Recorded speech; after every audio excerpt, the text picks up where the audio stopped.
Good afternoon everyone and welcome to another Twister stream. This time we are streaming day 2 of the Twister Professionals for the Asian server. For those that are watching, you can actually get free stuff for watching this on the portal. Just make sure that you are logged in when you do that, because if you're not logged in, basically Wargaming has no account to credit the crates to, because basically you get 3 crates and an avatar, I believe. But it is free stuff, so free stuff is always nice. And that is basically it. There is, of course, Rolling Storm is also streaming today. I believe PK on Blitz is also streaming. But yeah, there's only 1 stream per day per server that gives stuff. And today that is mine.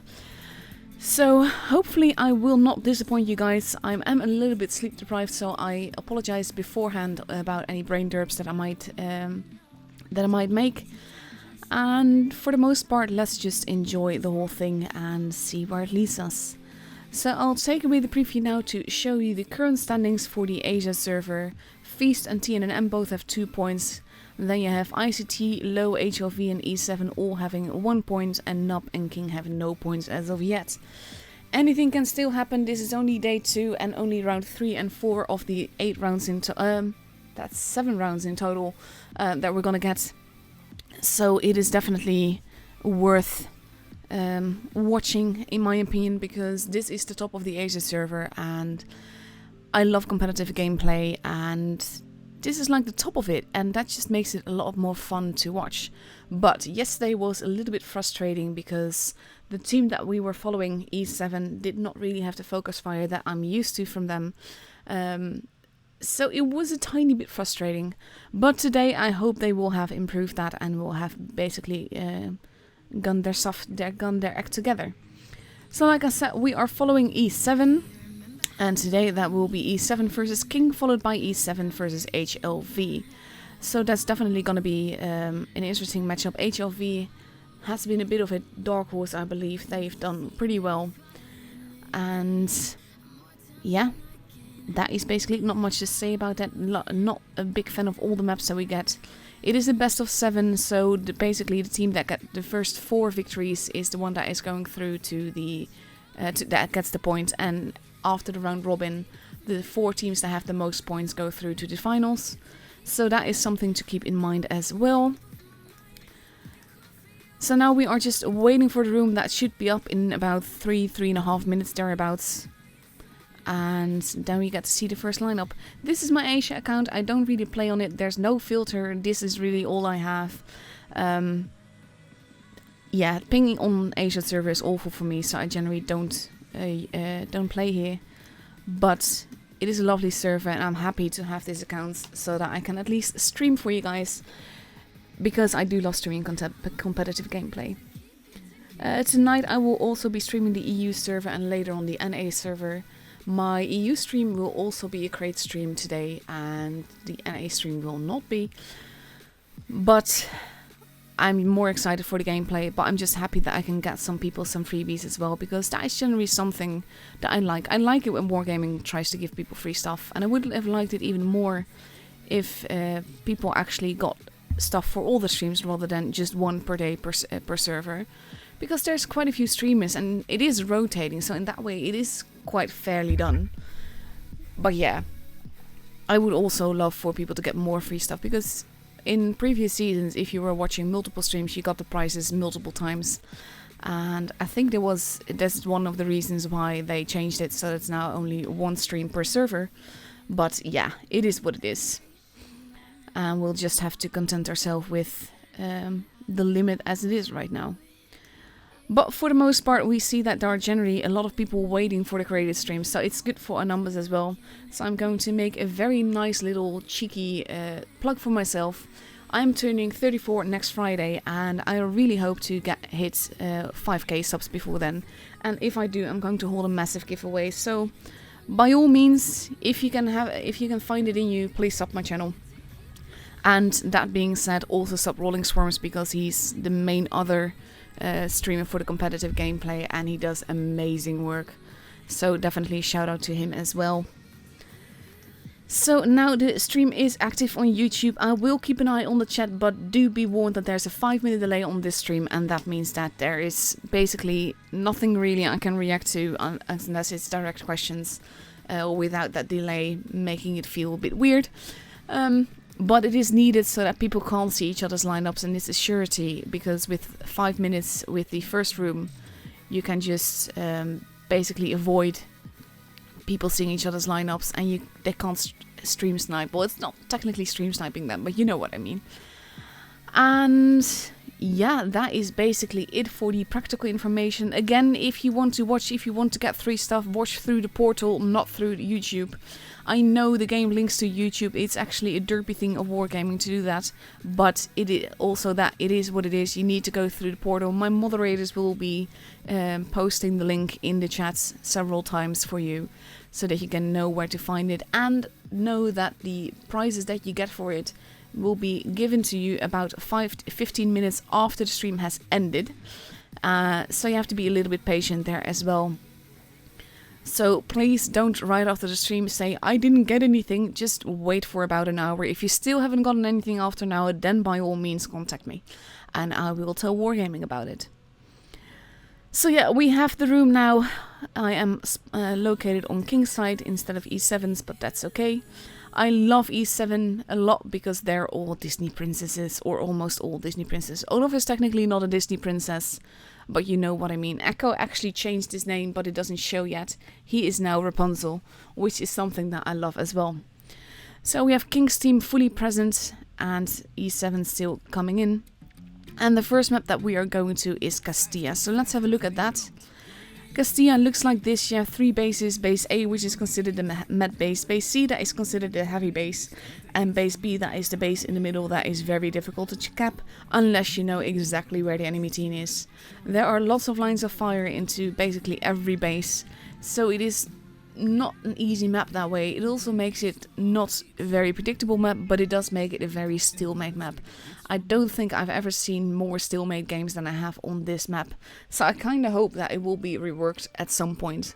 At the same time, with the positioning that it is pretty much impossible to dominate 2 bases from the same location, and that makes it a little bit interesting. And because you can go so many ways and there are so many camper spots on this map, I think that that is one of the reasons why we see this map in tournaments as often as we do.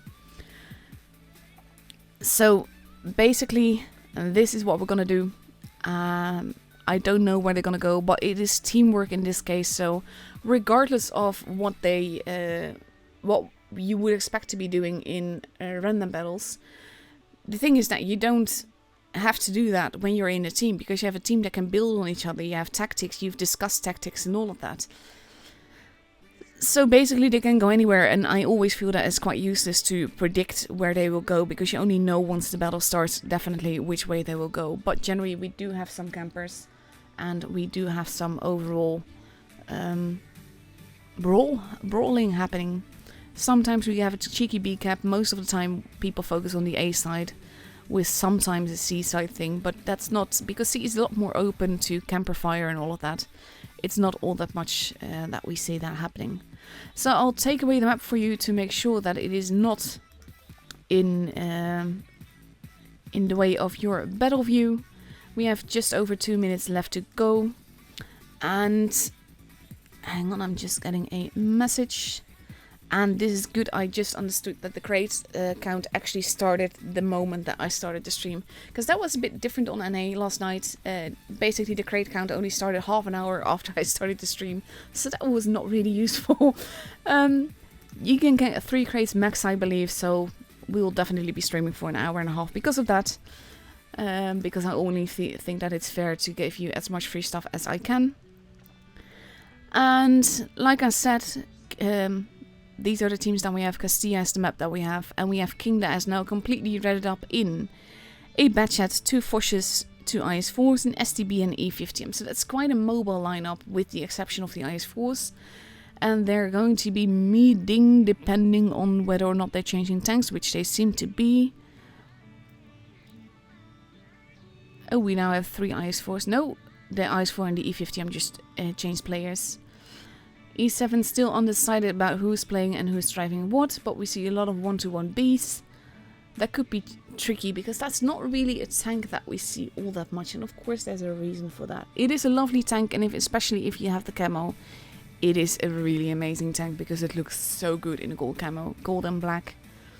That is of course my opinion of it, but yeah, I like the fantasy looks. It doesn't have to be too realistic for me. And with 40 seconds left to go, E7 is still readying up and unreadying and readying up again. Cinderella went offline for some reason. I hope he'll be back in time, because despite the fact that they're all princesses, they're all he's as well. And they have readied up into 215Bs, an IS-4, 2 Object 140s, a 215, the Foch, and the Chinese tier 10 thing. And with 10 seconds left to go, we are now entering the countdown clock. We are ready to get into that first battle of this best of 7 in a map that I'm not a big fan of, but I do understand that tournament wise it does have its value. And here we go.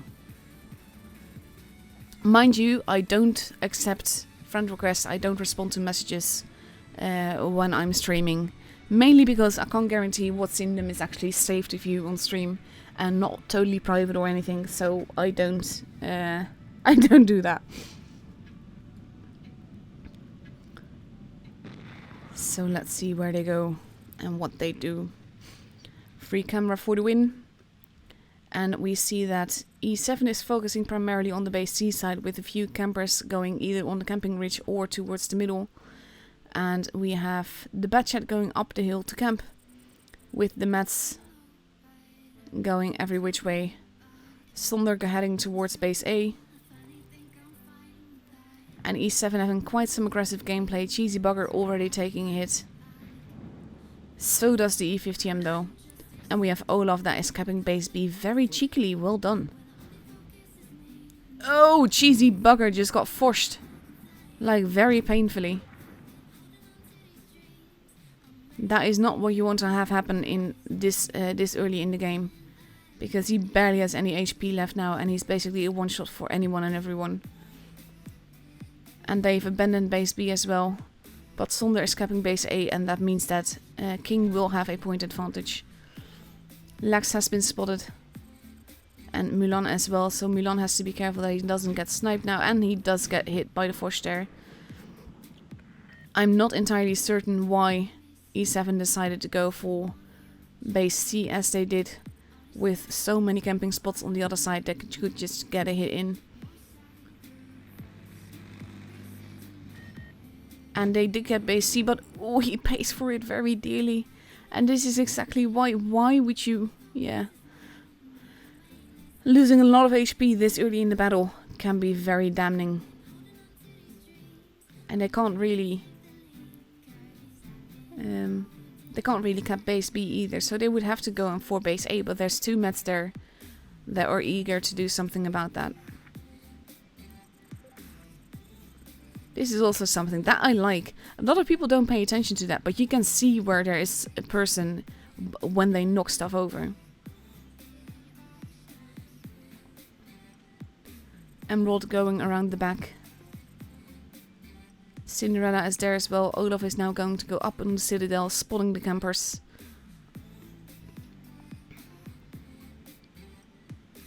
Or at least one of them.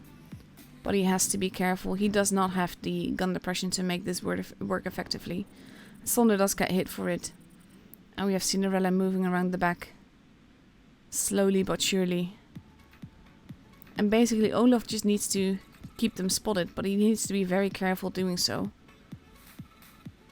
Cinderella has been spotted. He is using a building. And Alpha Trion wants to get some shots in. But it will be very difficult. We see that King is now rotating to cover Cinderella. Or at least to cover Alpha Trion against Cinderella, I should say. They will have to try and get one of these bases, either B or A. But with the amount of HP that they've lost, that can be so tricky. Not much is happening here. Cheesy Bugger is still alive. But barely. And he can't really do anything. He's stuck in the position that he's in. Unable to do anything. One Foch has relocated. The Batchat is back with the other Foch. We see a bit of damage being taken by Dictator and Merida. But overall, we are in a bit of a stalemate. This is exactly one of the reasons that I'm not that big a fan of this map. Because you get a lot of stalemate situations like this. And that's one reason why I feel it would do them good to rework this map. Sonder has been spotted still. A lot of people have. And now we have Cinderella moving up the Citadel, and I wonder if that means that we're gonna see some action, because they kinda have to do something. And if Cinderella manages to get there without being spotted, that is very cheeky.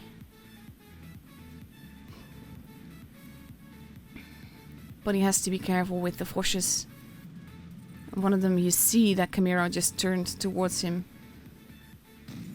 And he does get a big hit in, but he does lose some HP before it.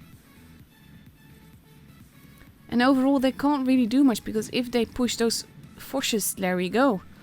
That is one of them. And Camaro is just waiting for them to overextend. And they should know this. They should know where they are.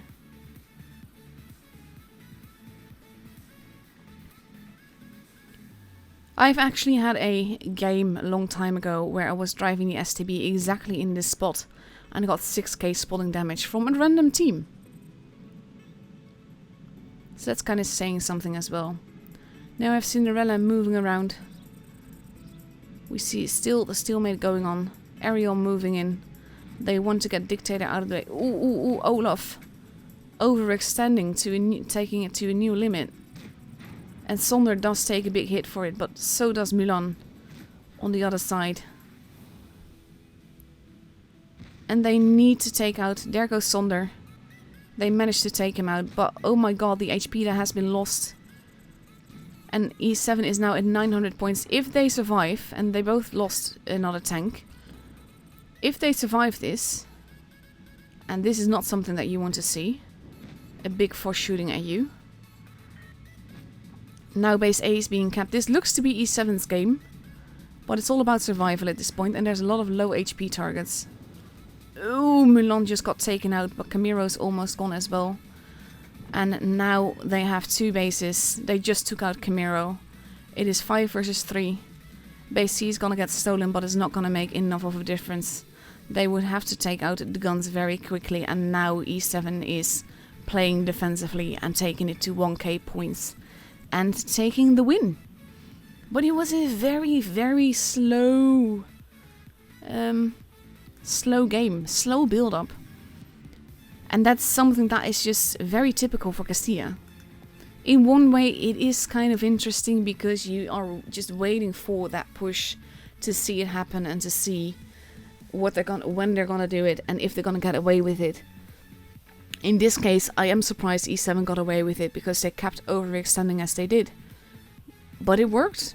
And especially that capping of base A at the last moment, that is basically what it was all about. And it was because the Foches on the other side had left their post and they knew about it.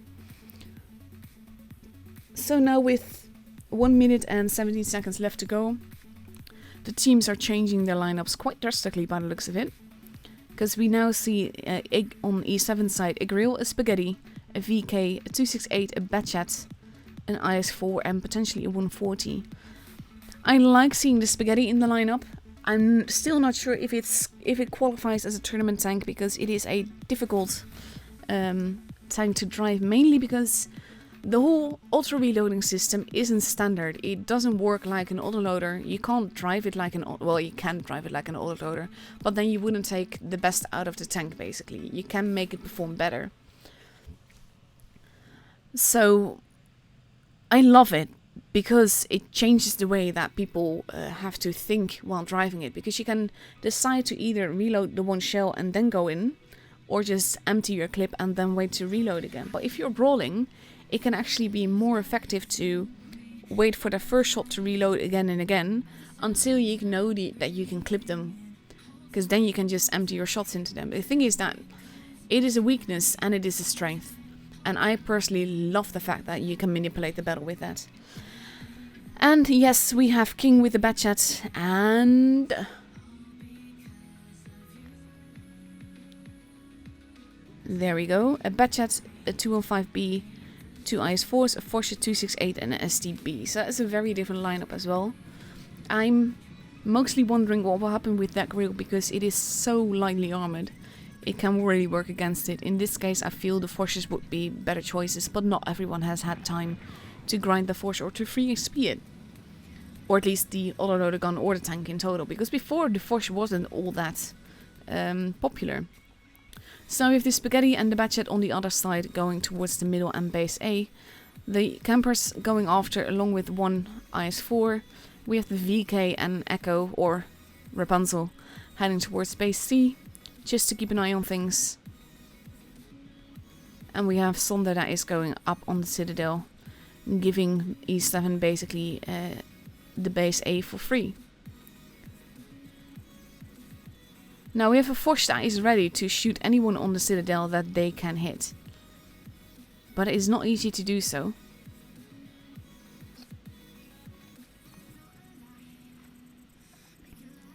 And there's a 268 that is waiting for targets, so the Spaghetti has to be careful about that as well. Olaf is down below. Milan is heading to the back past the grill. Cheesy Bugger and Sonder have not yet spotted each other, but they probably will now. There you go. And he immediately pulls back, which I feel is a good call. Both of them do, actually. VK has been spotted. And I think they're mostly sending the Batchet there to do some spotting of their own. Because at this stage you want to know where your enemies are. Batchet shooting Batchet. Dictator is moving in. And Mulan is not careful enough. Oh, but that is a big hit into Camiro. 2 big hits into Camiro. And there goes Camiro. Spaghetti finishing it off from the Citadel. And now Dictator is in a tricky position. I can't really show it properly because I'm stuck on the edge of the map. Well, he can basically get shot. But ooh, Mulan not being careful with the way that he's shooting. And now he's a one-shot. So he has to be careful about that. Especially with the other Batchet waiting. There's a camper tank. We have Sonder heading away from the Spaghetti. But holding the Citadel.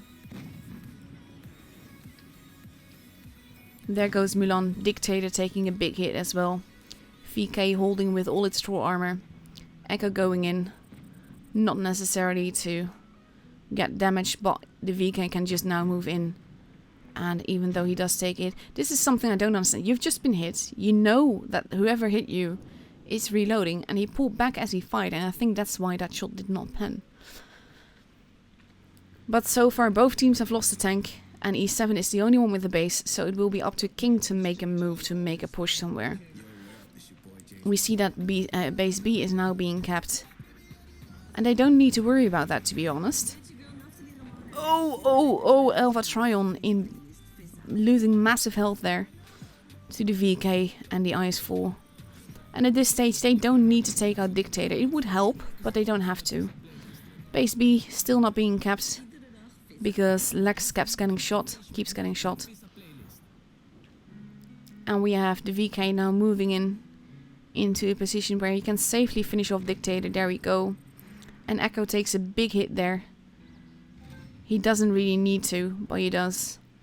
And Cinderella is moving in for Alpha Trion. And now Alpha Trion is getting shot from 2 sides. There he goes. And King has lost 3 guns, and even though Olaf is completely overextending and will likely die for this, it is not looking good for King at all.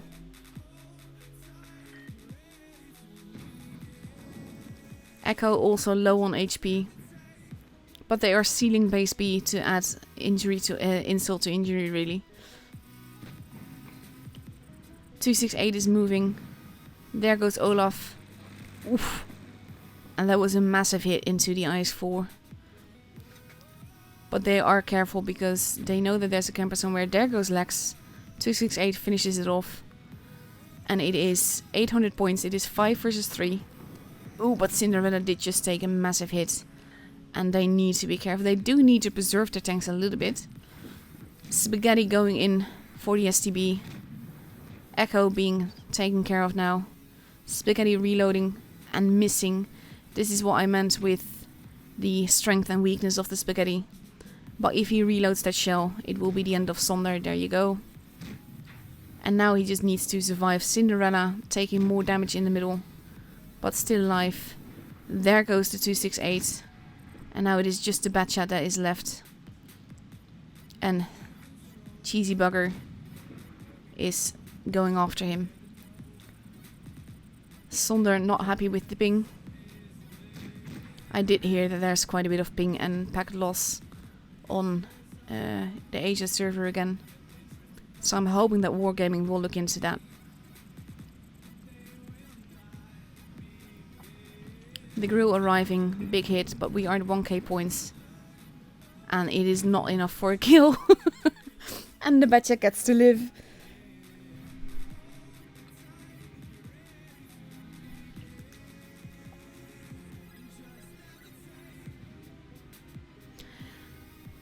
And that was, again, a very slow-moving game, but it worked so well. It was mainly the VK that took this home, though. Cinderella did ace work here. Big hits, big damage, big troll armor. So now it is 204E7, and we are moving on to the next map, which is Port Bay. So let me call that up for you, so that you can have a look. Port Bay looks something like this. You have base A in the harbor, base B in the middle of the square, and base C that is on the hillside, basically. Personally, I much prefer the positioning around base C, and I feel that it is easier to dominate B from C than it is from A. Mainly because A is a little bit out of the way with a lot of buildings in between, and that can make it quite difficult. So we are just going to have to wait about a minute before we get to see this match. So I'm going to take away the map so that it's not blocking your screen. And we have both teams that are completely ready up. King is ready in 2 215Bs, a Fortune STB, and 3 140. So that is a very brawl-like composition of a team. And they're going to go up against a 140, a 215B, 2 113s, a Fortune, and 2 IS4s. So again, interesting lineups. I always call the lineups interesting, but that's because they always are. Because it always makes me think, what are they gonna do with this? Where are they gonna go with this? And how they're going to support each other. So we are now 15 seconds away from the start of the third game of this best of 7, and the pressure is slowly coming to King, because E7 only needs to win 2 more to get the point, and King needs to win 4 games to get the point. And here we go.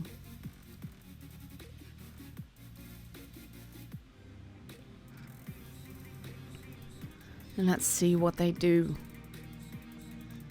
Lots of different avatars this time. I see very little unity. This is something, I've seen that camo on NA last night as well.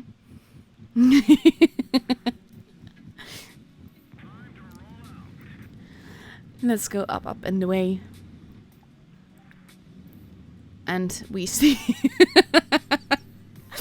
I like when there's a little bit of good-natured banter there. And we see all of King banding together, heading towards base C. Whereas all of E7 is not going to base C at all. They're going to A and B. And I wonder if Echo is going to get away with capping that base. So King is just pushing on, now realizing that there is no one there to shoot. Olaf taking a position where he can spot the ones that might peek on over here. But he is being quite a bit forward there without actual backup. So he is holding. But E7 now has 2 bases, so they basically just need to hold. And it will be up to King to make a move. But it is not easy to hold the city on this side. Base C is easier to hold. So they kind of have to be careful. Echo supporting Olaf. And we see that E7 is steadily rotating up, whereas King is pulling back as a team together. And I wonder if that means that e7 is going to cheekily get base c as well, because I can see them do that.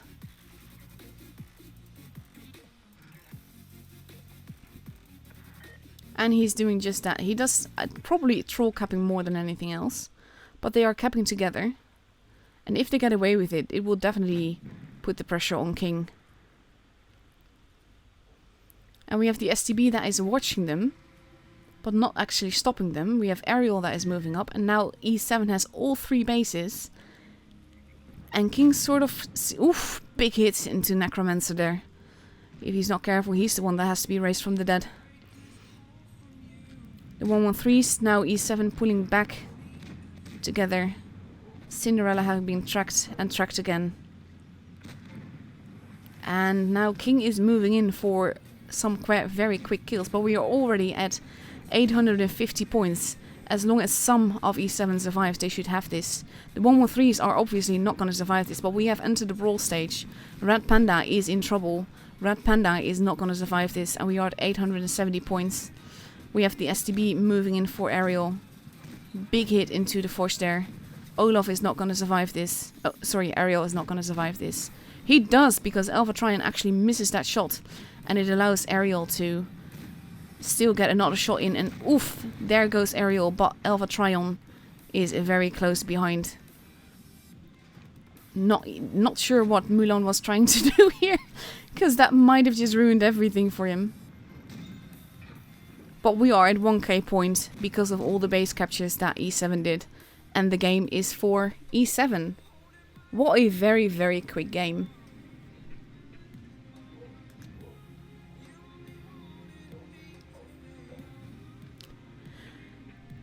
Lots of people survived.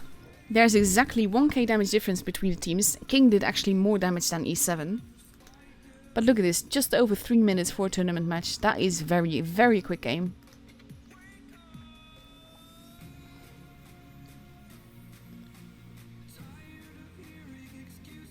So yeah, I'm seeing someone talk about the spaghetti being a pizza, but I can't see it. It's just spaghetti. I will always call it the spaghetti.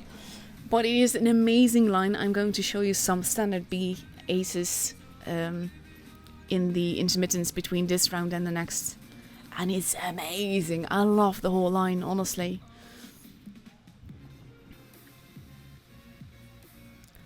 So with just under a minute left to go, we have e7 that has completely read it up into 3 2-1-5 spaghetti, a 2-6-8, an STB, and an IS4. And they're going to go up against the fact, against a Batchat, a Foch, 2 2-1-5Bs, an E50M, an IS4, and a 2-6-8. So that's going to be fun to see what they do with it, because that's a very different lineup. And again, spaghetti. Oh my god, that would have been... Someone just said, I'm sad because Wargaming didn't add pepperoni pizza and spicy meatballs on spaghetti as a consumable and provisions. That would have been the best. I'm not actually sure what the consumables are called for the Italian line. I can't check on this account, but I will check it tonight on the EU. Because that's going to be fun as well. So here we go into the 4th match. The pressure is definitely on King now, because they have to win the next match. If they are to, they have to win the next 4 matches, if they are to get the point. And I wonder if they're going to be able to, because e7 has been waltzing a little bit. And here we go. Up, up and away. And we see that the spaghetti is going together with the... I'm not entirely certain what that tank is. Let's have a look. The STB, I think. Yeah, the STB. Towards base C. And now King is basically doing what e7 was doing before. But most of e7 is going to overlook base B. Spaghetti also in the lovely camo. I absolutely adore this camo though. It looks so good. In my opinion, that is. So when I get it on my main account, I'm definitely going to get the camo as well. Mulan and the spaghetti now capping base C. Getting e7 that early advantage again. And that is something that e7 has proven themselves very good in. And... Oof, they get it. Batcha did not decap base C in time. And now we have Alpha Trion arriving. Olaf taking some damage in the harbor. And Cinderella staying in the spaghetti. But taking a little bit of damage. Alpha Trion now free to basically cap base C. And that will make them lose their advantage again if they actually cap. But I don't think they know entirely for sure. And there we go with the STB with a little bit of HE. They are decapping that base. Because you don't need to do big damage. You just need to decap it. Spaghetti just took some damage. And they're not trying to cap base C any longer. Or he's trying to find a different angle to do that.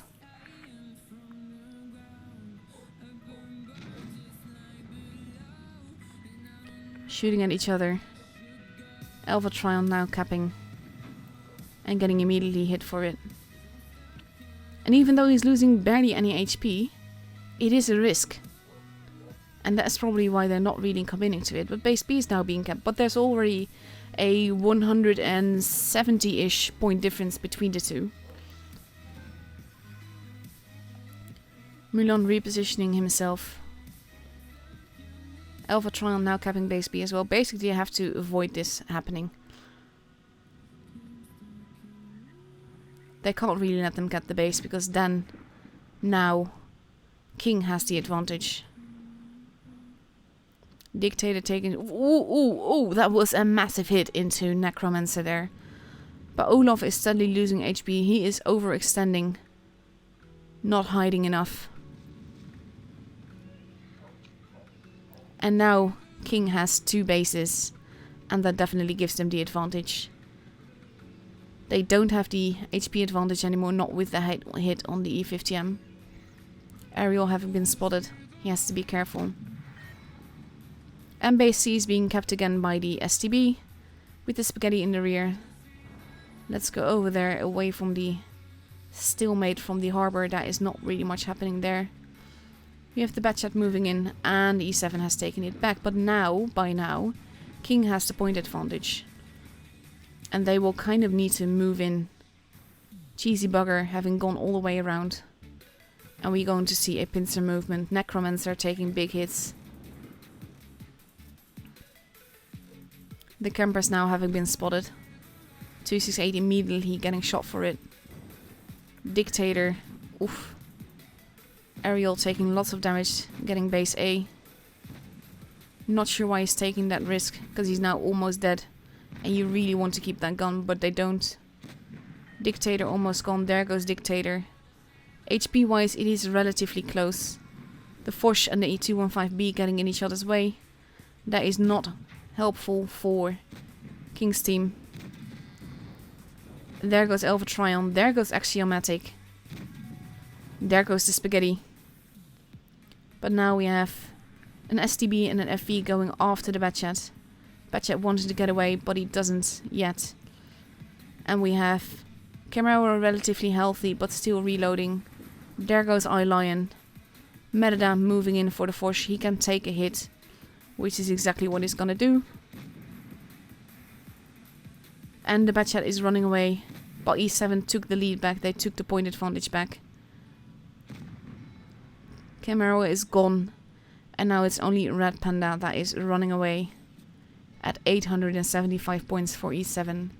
Unless he manages to cap bases. And that is very unlikely in this case. He is not gonna make it. He is not gonna win the game for his team.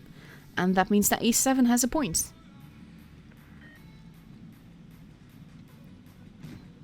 Base B now also being capped. Milon going after him, even though he's basically not gonna survive a clip from the Batchat at this stage. It doesn't really matter, because as long as there's one player of E7 that survives, they can do this. And he's not gonna reload in time. There goes Mulan. We are 970 points. And at 1k points, Panda is still alive. In the meantime, E7 is calling for a report on their poor STP. And that is it for this matchup. That means that, like I said, E7 has a point. Let's see if we know how the other teams have done yet. And after that I will be showing you some replays, because I have quite a few of them. So looks like we don't know yet how everyone has done. Feast has another point, so that is 3 points for Feast. Let's see. Come on. This is still going versus HLV. What is ICT doing?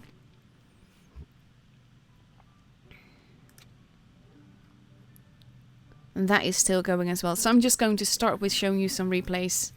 And then we will have a look at what the score is then.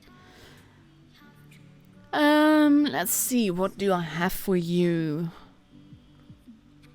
I think I already showed some spaghetti replays for you, but I'm pretty sure I did not show this one. So let's start with that. And then we'll see how it goes. I was mainly driving this tank because I still had to ace it. I'm not that big a fan of this tank. It's one of the few, it's actually well, one of the two, because I'm also not that big a fan of the tier 6 one. It's one of the few that I'm not really that big a fan of. In the whole line, that is. So that's saying something. I free XP'd most of the line, to be fair. But it is something that I'm very much a fan of.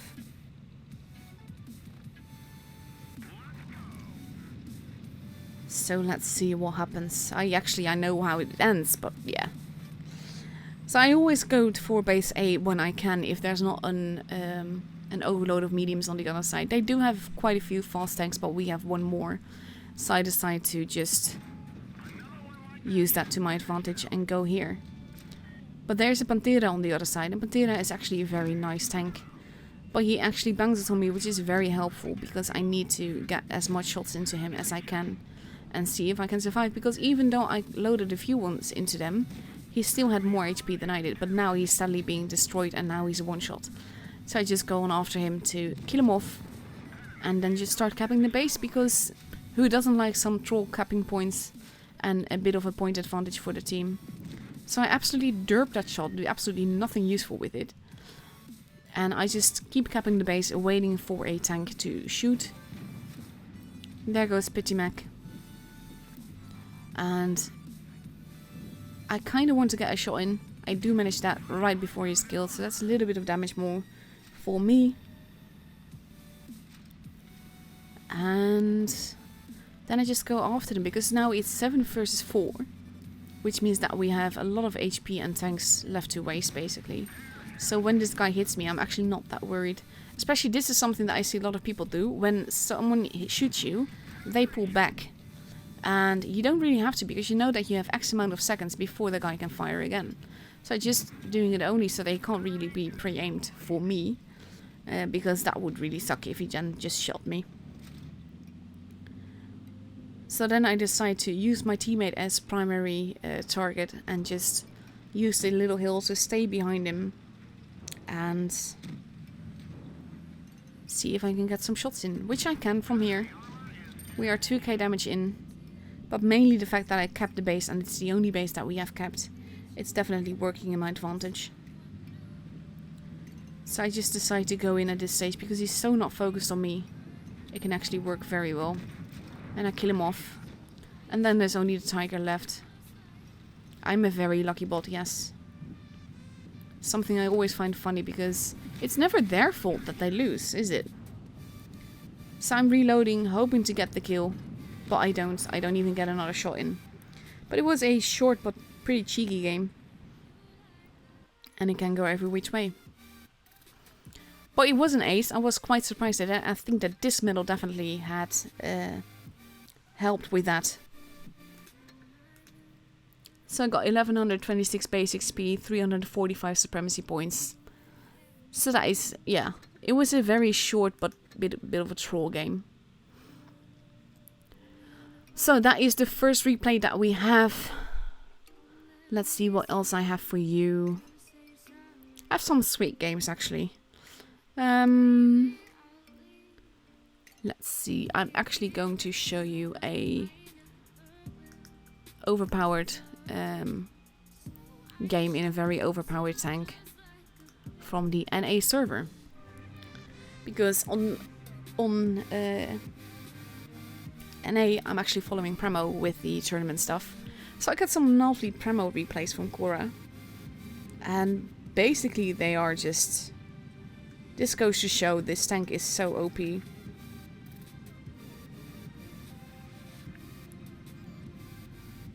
And I actually like this camo because it makes people look like... It makes it look like a wasp. I'm a big fan of bugs. Any bug. No, I'm actually lying there. I don't like mosquitoes, I don't like flies. But I'm a big fan of almost all bugs. And I think it's quite... I quite like this camo, even though it's not necessarily meant to look like a wasp, but yeah. So he's taking a position in a bush. But he does not really have a target, so he changes what he's looking at. Shoots but barely aims and turns while he's shooting, so he actually shoots the ground. And he's waiting for another shot there. But there's no one there. Base Cena being kept. But he can't really do much about that. He wants to get that shot in, but will he? But when the guy stands still like that, he actually does get it in, and the oof is definitely in place there. So now he's reloading his clip again. This is what I mean with the tank just being way too strong.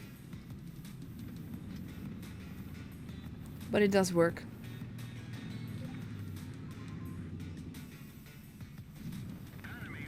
Gets another nice shot in. And he avoids getting shot by the E100, which is also pretty helpful.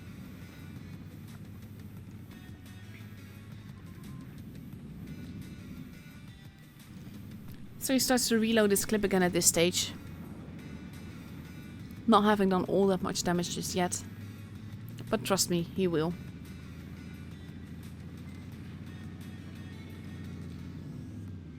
E100 taking not any damage, just being tracked.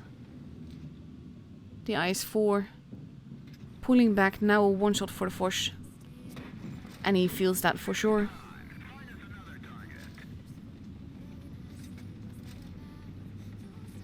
But we have a very juicy grill there.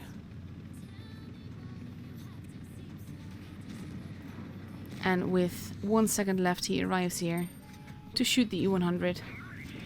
Nice little bit of 600 damage there. Almost reloaded for the second one. There you go. And that is the end of the E100. And you see that just his team is arriving. But he knows that there's people coming from behind them. So he's going to go in for that. And basically he just... I think he mainly wants that grill. Because a juicy grill, who can resist that? And just look at that. High roll for 1200 damage in one shot. The Foch has fired. And he does take another hit, but he does give one back. And we are now 5k damage in. But he did lose quite a bit of HP, and that Foch in that position can be quite evil. So he has to be careful what he does now.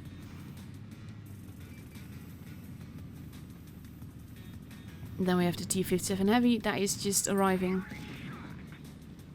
Taking a big hit there. And I understand that he's moving back at this stage. But at the same time he doesn't really have to. He just has to be careful of that Foch. That is now looking at him evilly again. But now the Foch is just going YOLO. And there we go with another 1200 damage roll.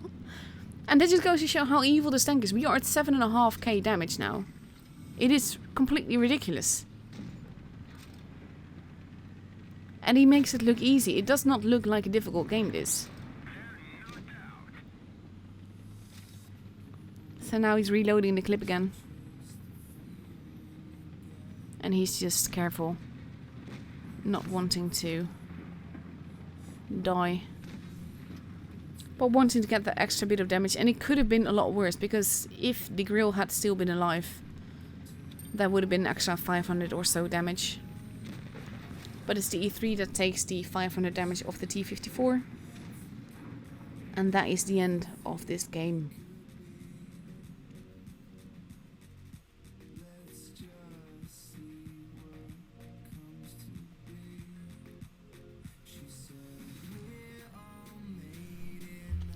7,767 damage. That is like amazing. I always get a bit confused because in the Netherlands you say 67, so you said 76 basically, but in English you say 67, so it's basically a turn red. That is why I very often switch the last two numbers when I'm actually saying I want to say the right thing, but my brain is not translating the Dutch to English properly. I actually have slept, just not that long, and I will be sleeping after the stream again. Basically my weekend now exists of streaming, eating and sleeping. That is basically all I can do.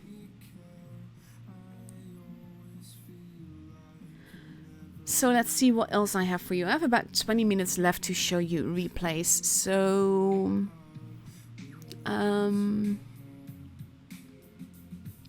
I'm not sure if I've shown... I don't think I've shown this one on the Asia server yet, so I'm going to do that. It is a funny game, mainly because I have this... I have my 2-mate, of course, but I had a perfect 2-mate in the Batchat AP. And you'll see what I mean. And I still need to pimp this right, really. I love this tank.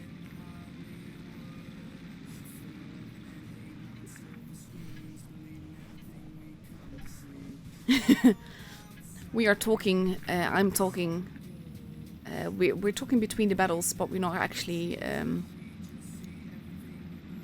on voice together here, which makes tuning a little bit difficult, because the thing is that with voice communication you can be so much more effective. But so far we had a very good win streak. We won like 10 games in a row in this stage. So this game was really just icing on the cake. So I hesitate just a moment, but they're already there. So if there was someone there, I would probably spot them. So I'm just going to cap the base. And I just need to be a little bit careful with the IS-8, but he got tracked and then he goes forward again. So I basically get a free cap, and the T-54 does spot me, but by then I've capped the base, so I just pull back. And whereas he shoots the ground, I don't, and I set him on fire, which is definitely helpful, because there's about reaction speed of the average person is about 2 seconds. That means that I get 2 seconds of fire before he fixes it, and that's still quite a bit of HP. So at this stage I want to know what campers are here. There is definitely one, here we go, and it's the Goose Tank. And I decide to just load my whole clip into him and then wait in safety. But he actually pulls back before I can use my last shot. And with the tanks in the middle I am a bit hesitant to go. But my Batchat AP friend is not, he just goes on full on YOLO. And at this stage I want to follow him, but I see that the IS-8 is actually turning towards us. And I want to be dealing with him. So I shoot the M103, set him on fire as well, doing a nice 700 plus damage. And then I wait to reload my shell before I start shooting the IS-8. And at this stage the Batchat AP is actually gone down, running off in places. He does manage to kill off the Goose Tank. And whereas I pull back to reload my shots, the Batchat is going just straight on in and finishing off that IS-8. That's like very helpful, because if he hadn't rushed that the Goose Tank, it could have gone very wrong this game. So I have the lovely alien head of the M103 there. I get hit into that, and at this stage it is 3 versus 3, and I decide to just cap a base and see what happens, because we can always use the extra advantage. It is extra points for me, which is also helpful with the with getting an 8. Because at this stage I know that I'm having a pretty good game.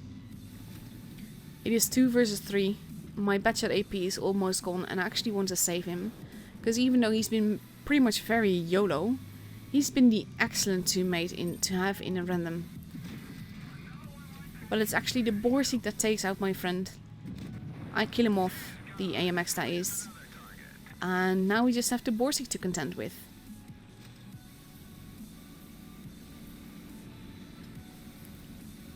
So I just go on wanting to get behind him, see if I can get the shots in easier.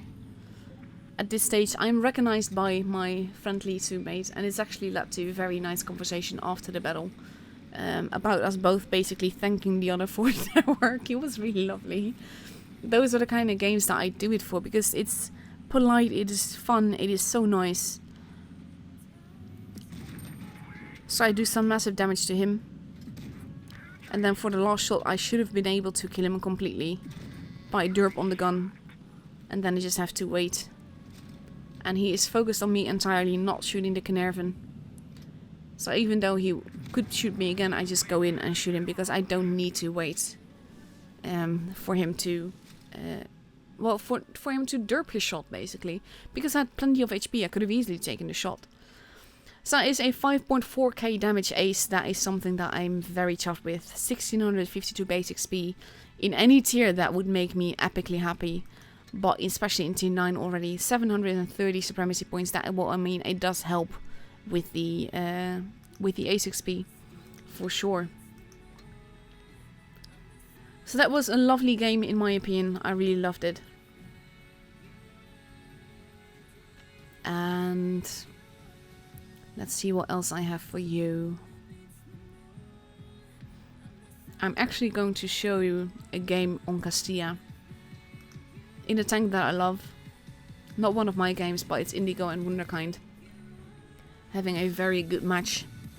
And even though I really don't like the camouflage that Indigo put on this tank, I do really love this tank. It is an amazing tank. And it just looks... Well, it doesn't look good in this, but it can look good in a lot of camos.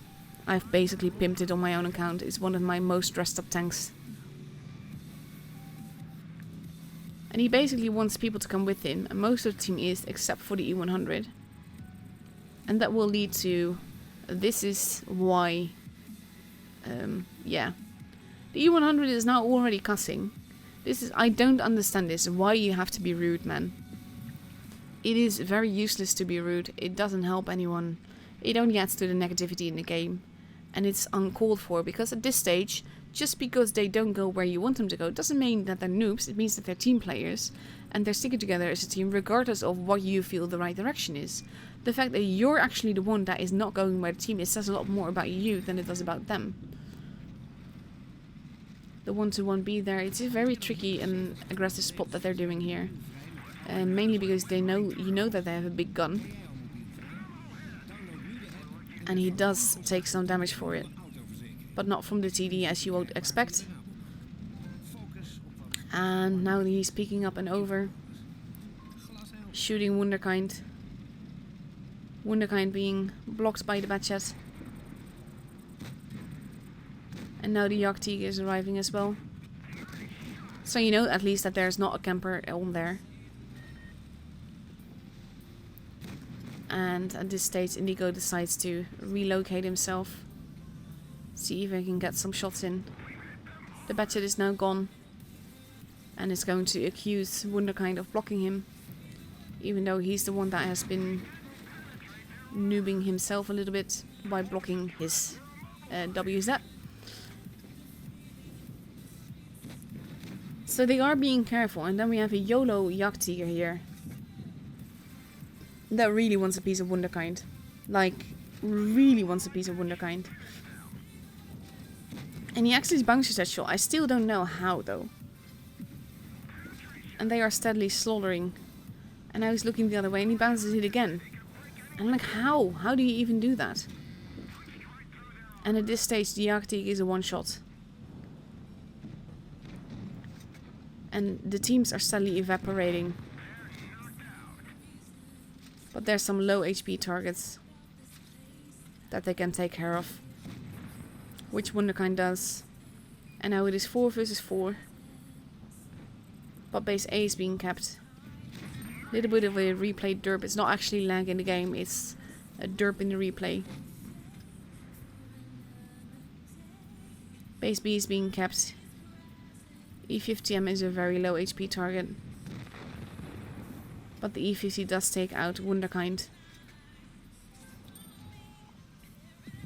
And Wunderkind takes out the E50.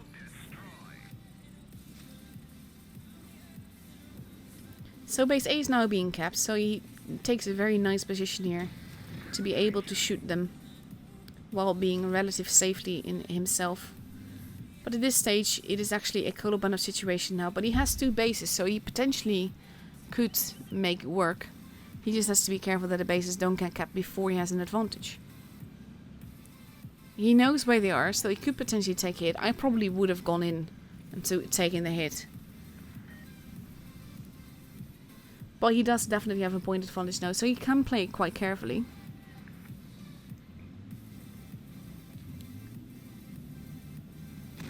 He bounces actually that shot and he gets that kill. That is very vital. So he has to be careful, and at this stage you don't know exactly where the heavies are going to go, or which route they're going to take to get to you. So he actually checks this. I like that he's not going down, because in this high ground this tank can work wonders.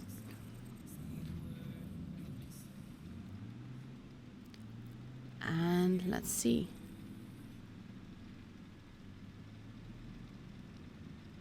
And I see someone asking me to play a live battle. I will explain why I don't in just a little bit. And there you go, E100 has been spotted. Taking a nice hit there. We are 3k damage into it. But he's blocked about 2k, just over 2k actually.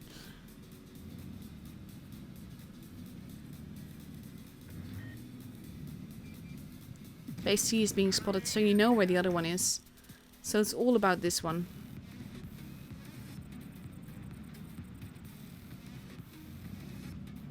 He just has to be careful with that E100, because he can pack a wall up. Ooh, and that bounce though.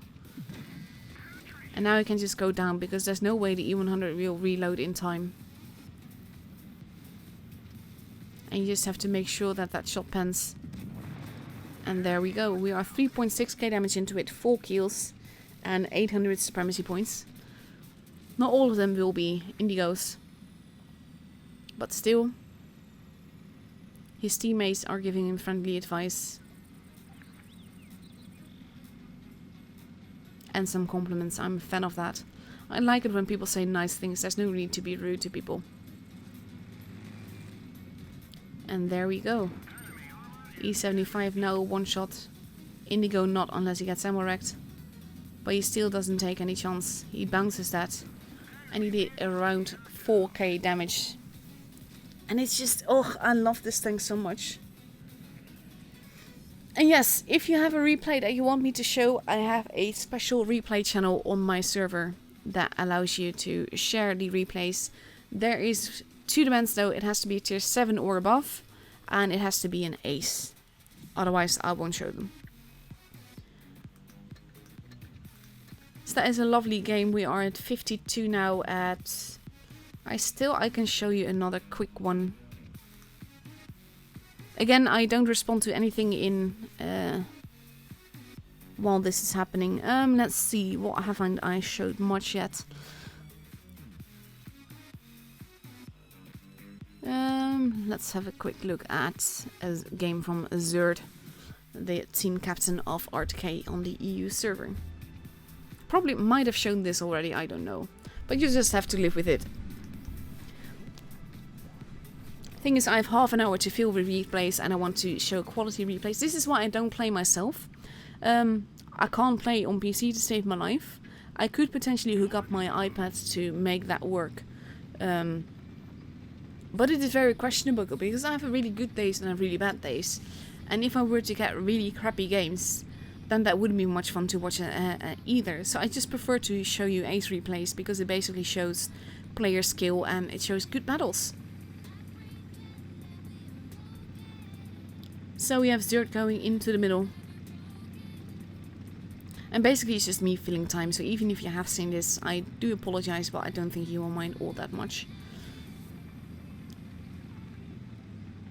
Zerd being quite forwards here. Spotting an E75, getting a nice shot in. The derp, by the way, that you see is not him actually derping. It's just a skip in the replay. Nice little fire. The girl actually blocking him, which is not very helpful. And you can see just how it's overmaxed. The grill wanting that position, but this is like not how you get it. And now they're all getting in each other's way, and Zerd is like, yeah, I'm just gonna get out of here. I'm not gonna be in this position anymore.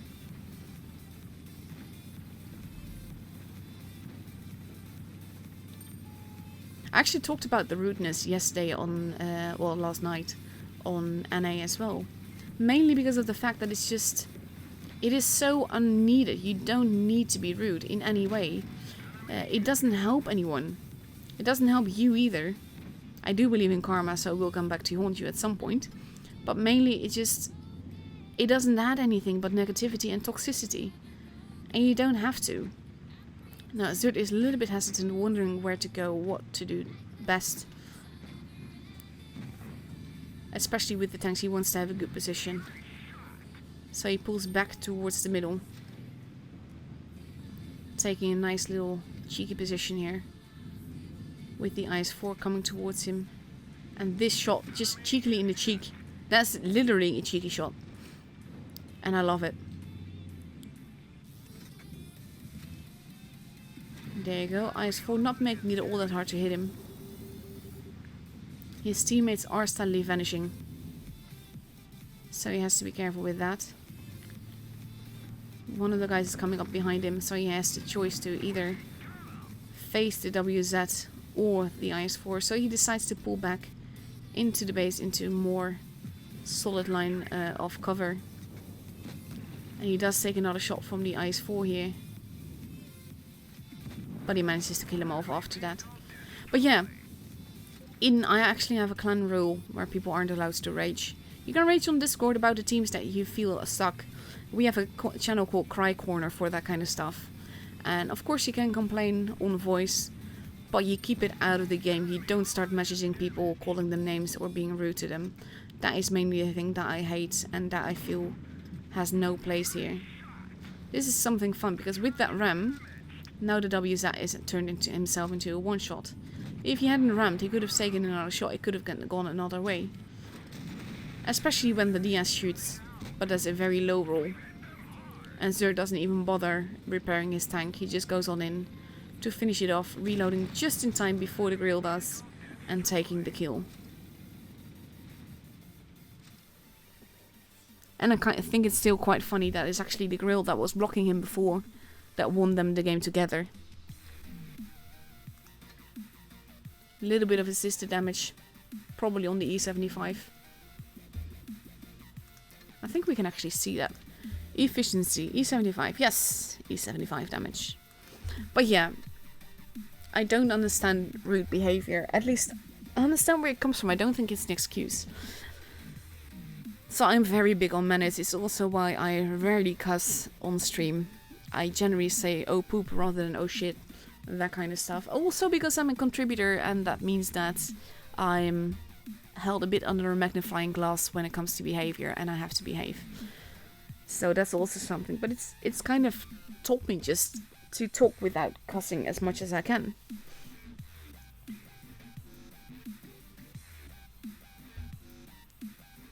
Oh, that's so sweet. Thank you, Lazy Dog.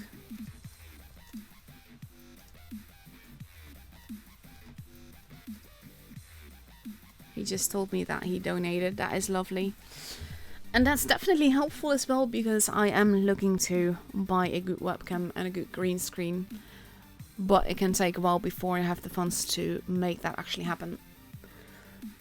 And then I can worry about the way that I look and all of that. Right now I can look as tired as I want and you won't be able to tell. Because you know, you can only hear it. So that's something that I find quite funny. Let's go, bruh. What a name.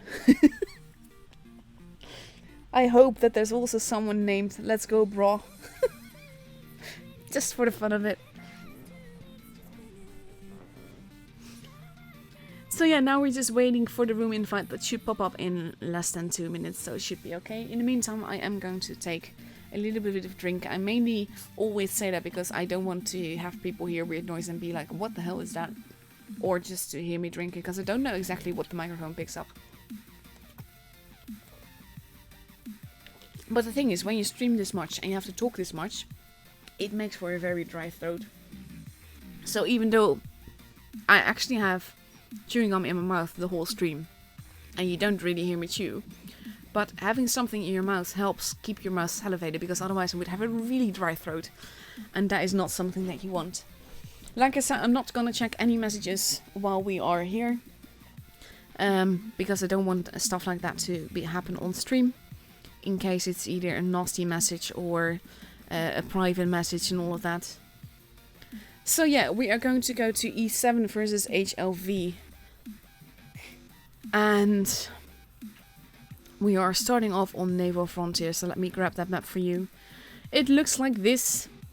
You have base A, which is considered the map base. I very much prefer that base to go to, as you saw in my standard B game. You have base B in the middle, lines of fire into it, but there is some cover. And you have base C, which is on the other side, but it's difficult to dominate two bases together on this base. But I think A and B are probably easier to dominate together than B and C, or even A and C. Lots of lines of fire everywhere. We have seen some interesting camping positions, but not this tournament round.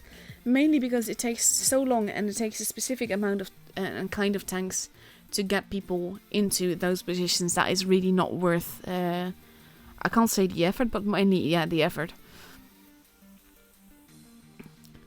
So yeah, that is the map that we are starting on. We have a little less than 4 minutes left to go. And plenty of time to make it happen. Both teams are completely present, but haven't really decided on a Black Cat Knight Earl Grey. That is sounds like a very British gentlemanly name. I like it. I mean, it's no Disney princess, and even though Echo is listed as Echo here, it's actually Rapunzel now. So, I really love that.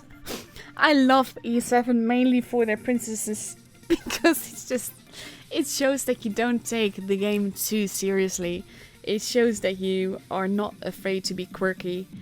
It shows that you like Disney. I love Disney. I'm one of those people that can frequently watch a Disney movie, just depending on what I'm in the mood for. But sometimes it can be quite heavy, even though it's only a cartoon. But especially the older ones, the hand-drawn ones, I just love them.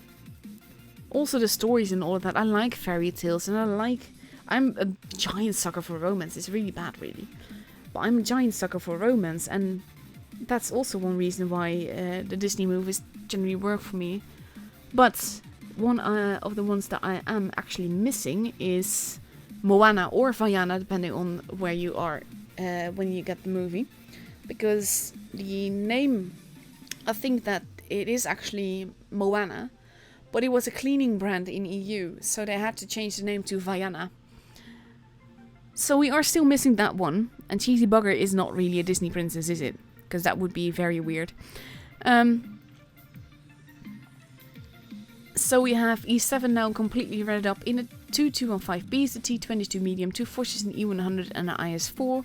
So aside from the T-22 medium, which can't really count as a really fast tank, there are really no fast tanks. And they are going to go up against 2 IS-4s, a Mouse, a 268, 2 215Bs and a Batchat. So the Batchat is probably going to be the one that is spotting and capping and all of that. But yeah, Disney movies. I think right now one of my favorites that's actually coming on TV on Thursday here as well is Brave. That has of course Merida in it. I like archery. Actually, I practice archery. I think it's great fun to do. It's good for concentration and focus. And it is a very nice sport because you do it with people and you hang out with people. But it's not actually a team sport unless you do team competitions, of course. And it's something that I really enjoy. I haven't done it in a while, mainly because my health is bad and I don't have the energy or the focus or the concentration to just do it. But I do love it and I hope to get back to it quite soon.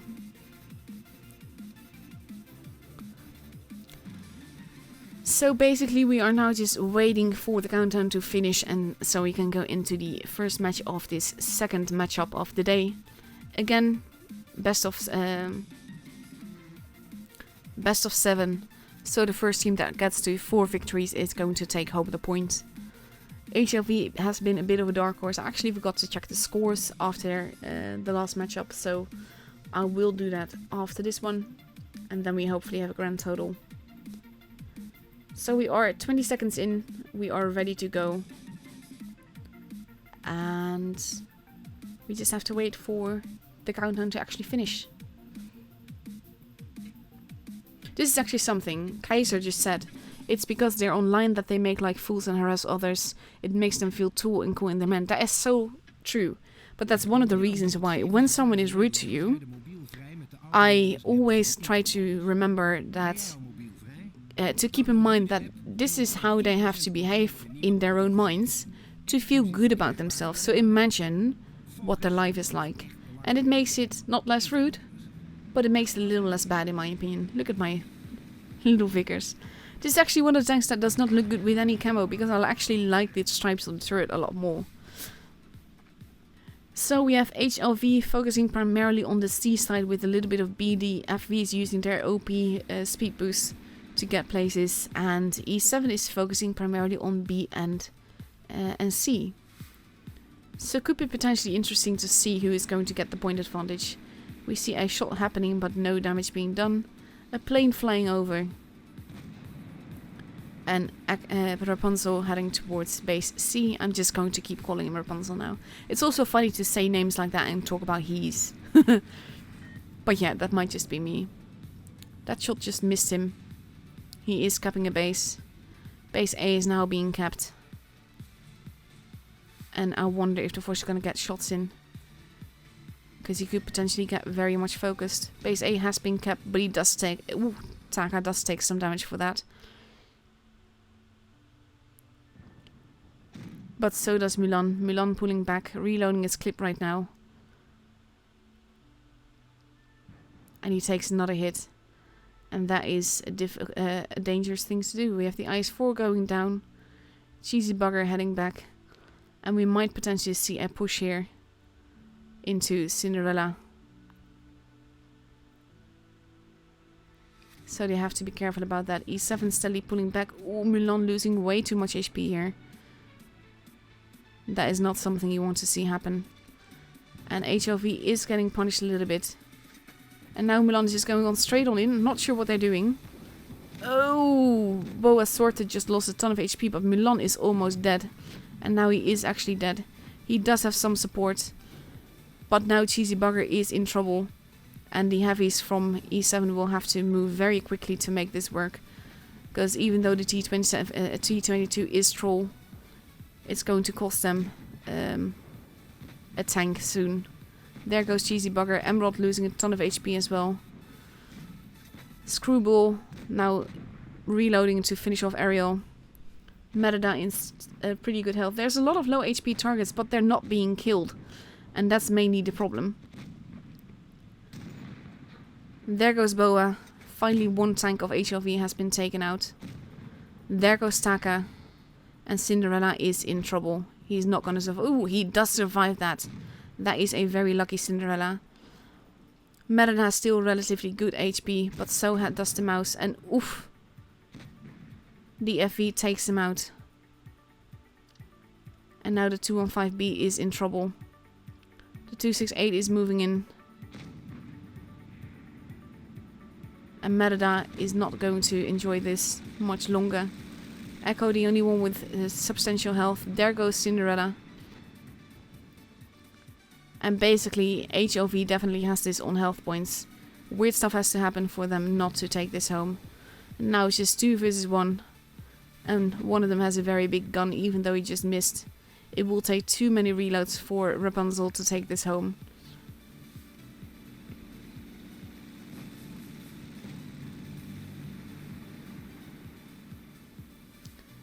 And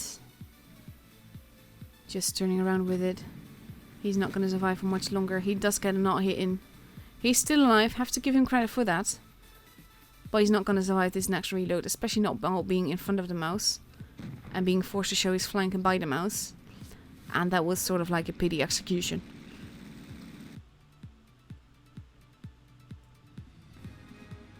Again, I'm not responding to any friend requests and all of... Oh, sorry. That was not meant to... Stop. Oh my god, honestly, I just wanted to go here. Very nice game by HLV. I think Mulan in the Force getting called out like that in the open, not being able to retreat, and then just going full on in. I don't understand that. That is what cost them the game. Both teams are ready now, and we have about a minute and a half left to go. And We see that HOV has readied up with an IS-4, a mouse, 3 215Bs, a Foch and a Batchat. And they're going to go up against 2 IS-4s, a Jaeger, a T-22, a Grill, a Foch and a 215B. That is a very different lineup. I think the Jaeger can be a bit of a risk because it is slow. It does pack a wallop, but it is slow and it turns slow. So if they get behind him, that could potentially be the end of it. But it kind of depends on where he's positioned and how the team is positioned around him. Milano in the IS-4, I think that works better for him than the Foch. Foch is not necessarily easy tank to drive though, so don't get me wrong.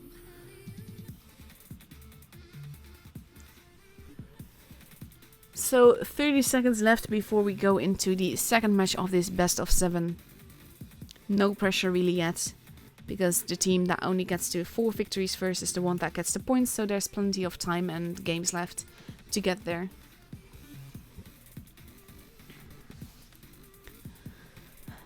So we are getting ready to go into the game now. Actually looking at, I have 214 viewers on Asia's server. That is quite epic because not all that long ago the Asia tournament scene was not very lively. Let's say it was quite dead. I love that it's actually sort of been revived and that there's a lot more competitive teams. Asia is so much stronger now than it was even in spring. And I really like that. I think they are still learning because there's some... The meta here is so different from other servers. And I always have a feeling that they're sort of a few seasons behind. So I like that we see more current meta on the Asia server. And we have the Batchat heading towards base A. We have Emerald in the Foch going towards base B, overlooking it. And the Batchat is not going to... Not sure if he's going to spot. They are trying to push that grill up, actually. Let's have a look. Are they... They are succeeding in it, but they have already been spotted. And that makes it a very big liability. And it's taken them so long to get them there. They've already lost the base. They are capping a base. And the grill will still need to manage to get some shots in. And he is still spotted. And he does take damage for it. So they know where the grill is. They've taken 2 bases because of this. And I think that this was a very not good call by... Oof. Big hit into Merida there. Cheesy Bugger shoots back. Another hit into Merida. And basically we sort of enter the brawl stage. Where the grill can't really do all that much from the back where he is. And both teams have lost about... they've lost some HP. But now the main problem is the bases. Because they will need to grab a lot of bases in order to make this right. Screwball taking a big hit there. Grill has not been spotted yet. Lots of HP being lost. I can't really show you everything. I want to show you everything, but I can't. And it will be up to E7. Oof, there goes Emerald. And we are going up in points very, very quickly.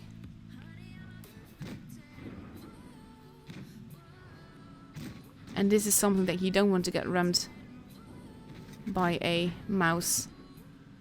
This is definitely going to be HOV's game. Just look at the HP just dropping all around.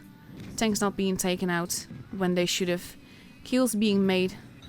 And we are at 1k points and HLV takes the game. And just the pushing of that grill. This is exactly what I talked about before the game. That it just takes too long to get anything done. And now there's only 2 guys left. The game is over, but there's only always about 5 seconds left between the last kill and the actual end of the game. So that is just... That grill push cost them the game. It really did. It's one of the things that I love seeing things like that. But it is just difficult. In the meantime, I am getting a quick message.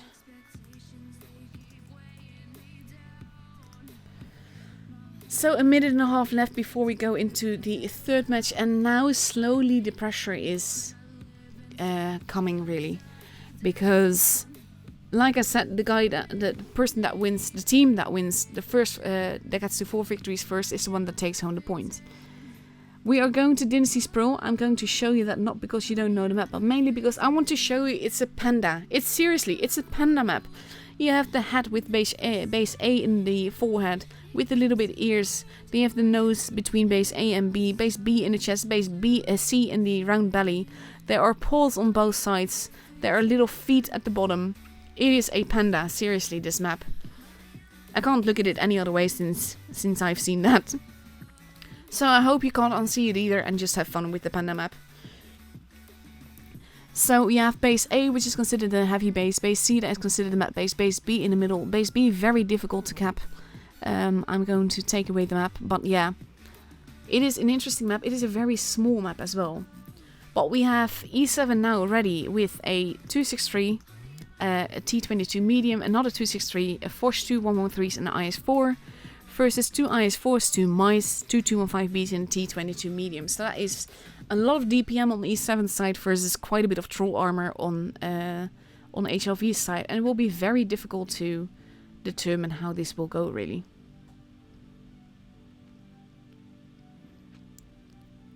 So let's see where this will go. Lots of derpy derp on E7 side. The Yoda wagon not being called that for nothing.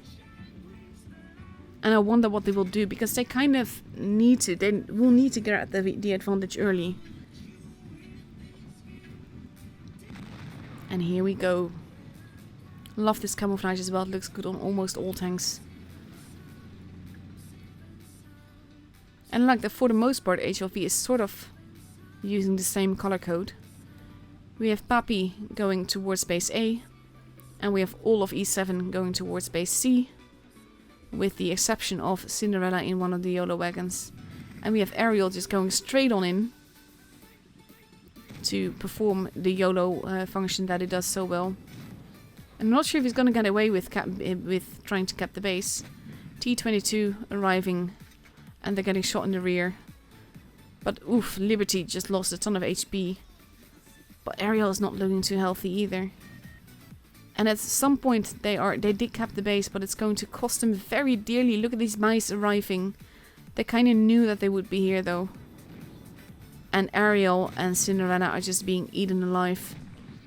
There goes Cinderella. YOLO wagon going in. They want to get Boa out of the way. They do manage to get that, but then Ariel goes as well. And oof, Emerald just lost a ton of HP. Chasey Bugger not looking too healthy either. And HLV is holding very nicely. There goes Emerald. And this is the thing. You knew that those mice would be there, so you could have played that to your strengths rather than to your weakness. But they didn't. Cheesy Bugger now arriving. Liberty goes out. There goes Cheesy Bugger. There goes Merida. And now it is 2 versus 5. And I have a feeling, just a hunch, that it will be HLV that takes this match as well. Olaf getting shot in the rear. And Mulan is basically the only one healthy left. And he has to have it from his DPM. But it's not going to serve him against 5 tanks. He might be able to take out Snowball. But even that is unlikely, especially when the mouse goes in. And they track him. And now Mulan is a one-shot for anyone. He does take another shot. But that is the end of Mulan.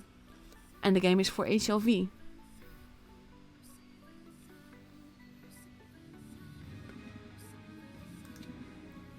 Very well played by HLV. Just realizing that they're all there, holding a little bit, waiting for those mice to come. And then just going all in.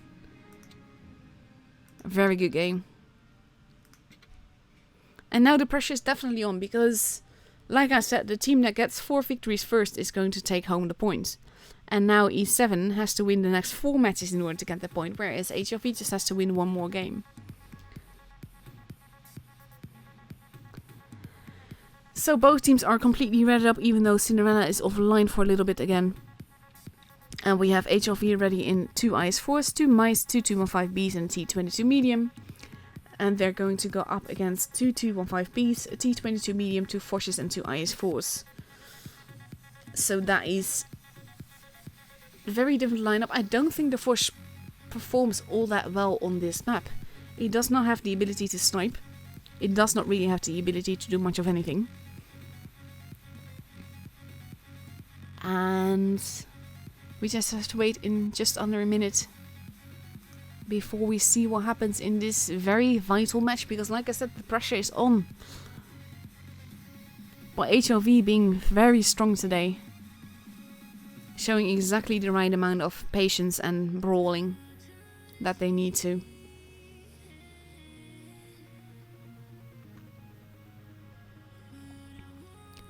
"20 seconds left to go. And when this matchup is over, I'll look at the total tournament thingy. And I'll also check if to see. I've been streaming for an hour and a half now, so if you started watching from the beginning, you should have all the crates now. And yes, Dwarf, every time with the panda. It is the panda map and people need to know this. And here we go.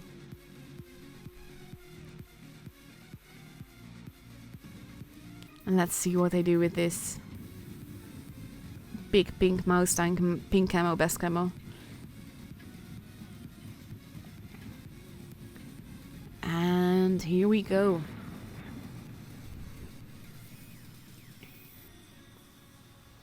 So we see HLV now heading primarily to the C side. Potentially with the mice again going towards the middle, that would make sense. And we have E7 focusing a lot more on the A side. And they're going to be spotted by the T22, who immediately pulls back when he starts spotting people. We see some fire happening, but no damage being done yet. Even when he retreats. The mice holding. Olaf in a bit of a precarious position there. Base A being kept, Ariel taking some damage. And they will have a point advantage, but they will have to keep HLV from capping and getting the points somehow. But they are capping together. Base C will be lost, but they will have about a tank's advantage in points. So they just need to be careful and hold and not lose any HP. The Force is wanting to get the mouse, taking the shot but doing no damage for it. 3 shots in a row. So they are now pulling back towards the rest of the team. And we have HLV packing together, going in for a push. Cinderella spotting that, now getting a big hit into the mouse. Emerald arriving. Oof, Olaf taking a big hit. He will need to retreat. Base B now being capped and being held by 1 mouse in the base and 1 mouse on the side of the base. That's actually a very good call, because it will mean that they will get that base. There's no resetting that. They get the base, but they start losing HP for it. But E7 is overextending themselves quite a bit in order to do this. And we have entered the brawl stage. Olaf not doing too good HP wise. And he is the preferred target now. There goes lap behind. And we see that the other mouse is not really doing all too healthily as well. Boa now taken out. Emerald is gone. And we have a big brawl happening here. There goes all rush, no rush. It is 6 versus 4. HP wise, there's not that much difference. There goes Cinderella. They will have to focus fire. And they will have to focus fire very effectively in order to make this happen. Screwball now gone. And now it's 5 versus 3 with 1 very low HP target at the back, which has just been taken out. Olaf still alive somehow, don't know how that happened. And even if he might not make it,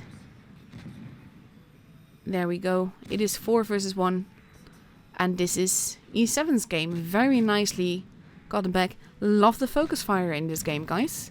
You did really good. They're taking the bases back. They took the advantage.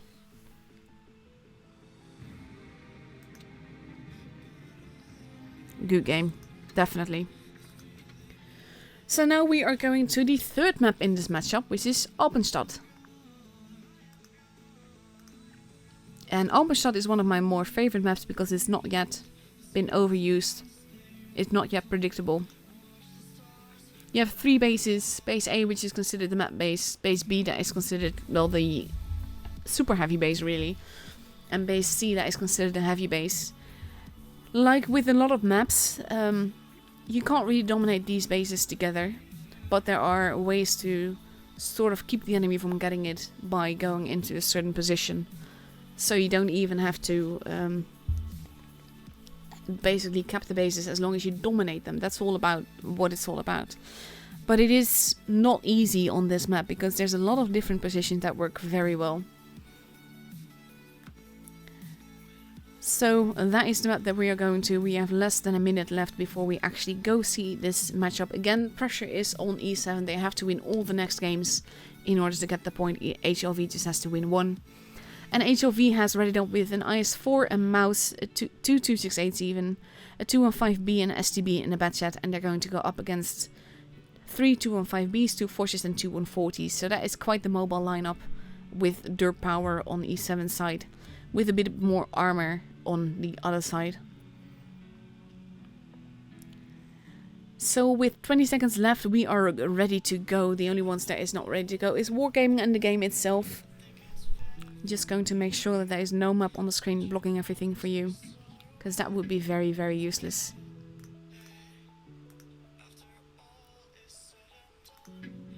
And here we go.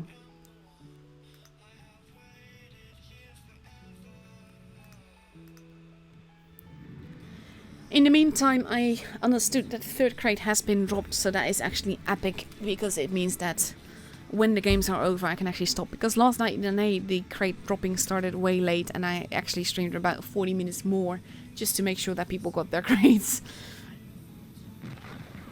And here we go. STB heading to overlook base A by the looks of it. And E7 is focusing primarily on base A and B. There are no actual big guns on HLV side, aside from the 268 that is now overlooking base A. So that can be tricky. Olaf having been spotted. The Foch immediately taking some damage. Boa also taking some damage in a very precarious position. But Olaf also not in a position that you really want to be.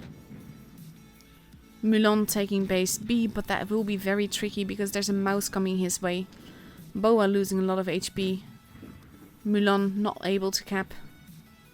Big shot bouncing on the mouse. That's actually fun because you saw the tracer go up into the sky.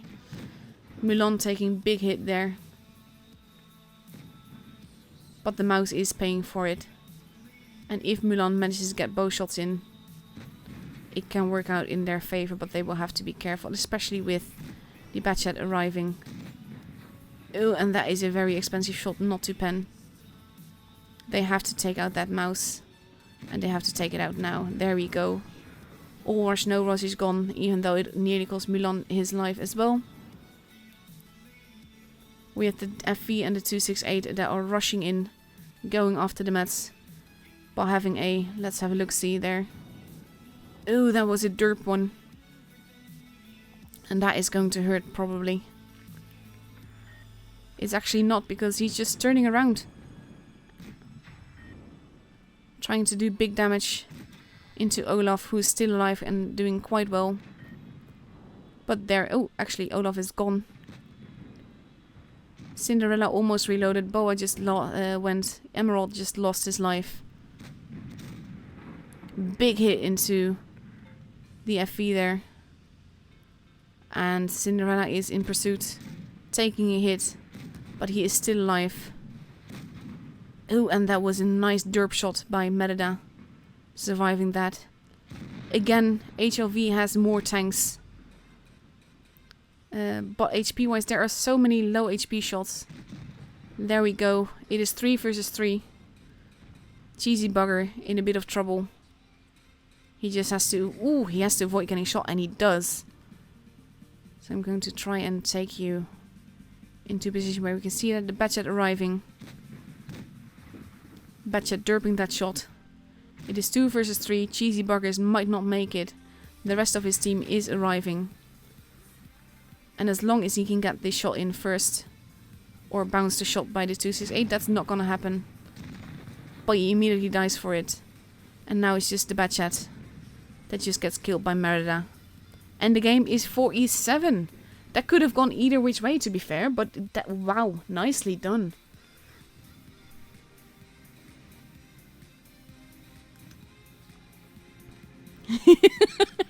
Someone just said, my mouse makes squeaky noises, forces make hon hon noise. I won't be able to see the tanks drive without thinking of that now, so thank you. So far E7 is making quite the comeback. We are going to the second match on Alpenstadt. And then we just need to see what happens now. Again, the pressure is still on E7.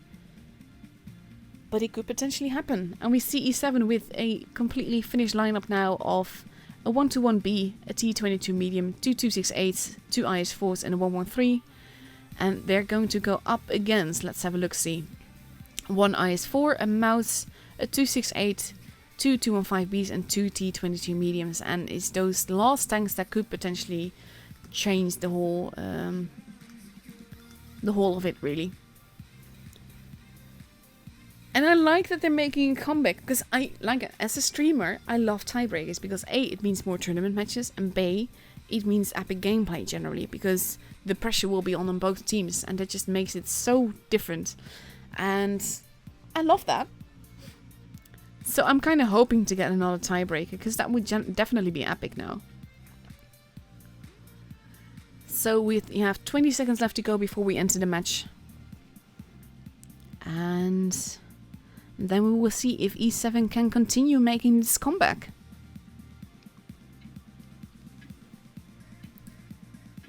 Countdown clock has begun. We are ready to go into the game. And here we go.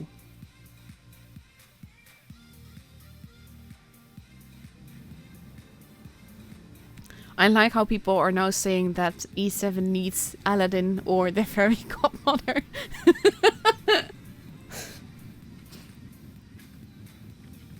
We are sticking to the Disney references. I love it. And here we go. HLV going towards the middle and base A again. E7 pretty much doing the same thing. But those T22s might make all the difference because they are troll. Cheesy bugger holding in a bush. The 215Bs have been spotted. And they are going straight, making into the line of fire of one of the forces. Mulan going in to potentially finish it off. Taka losing a ton of HP. Cinderella losing a little bit of HP as well. But big hits into Taka. Basically, HLV is playing it very aggressively. And it might just cost them a tank. 215B is pushing in. They are not focus firing, they need to take out that Taka. Olaf losing too much HP here. And there you go, Taka is gone. Ariel's lost a lot of HP. But he is still alive. There goes Screwball. And now the low HP targets are on E7's side.